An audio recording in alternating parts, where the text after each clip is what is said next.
هسيح.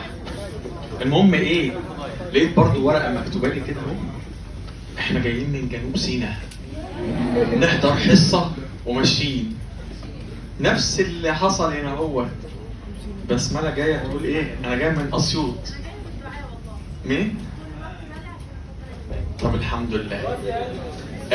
المهم يعني ايه، ففكرني الموقف ده موقف ابراهيم. كان جاي هو اصحابه، كانوا طالعين من جنوب سيناء رحله مع المدرسه بتاع اوائل الطلبه.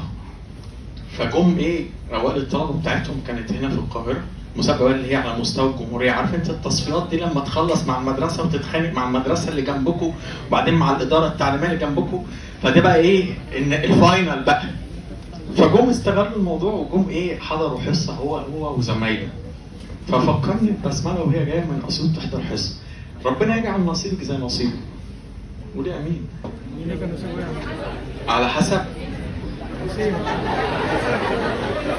اللي طلع امين من نصيبه، واللي ما طلعهاش ولا على حسب هي من نصيبك برضه.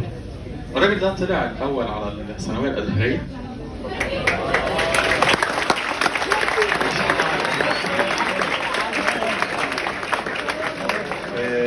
طب بشري،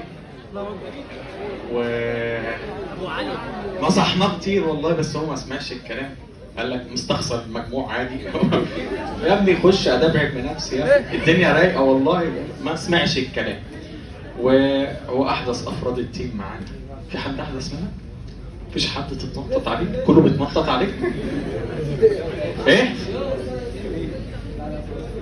يا ابني انت ادبي. مين ده؟ ده ادبي يا مستر. يا ابني انت بتتكلم من فين يعني؟ محدش فاهم كلامك. كاب ماستر، بص شبح من ضمن الاشباح. شمام، انت شمام. ادبي. هيئة الشمامين يالا. هو بص ملمحك بالكاب، كاب ماستر شمام. ماشي. انت ادبي. علي ده ابن الفاشل.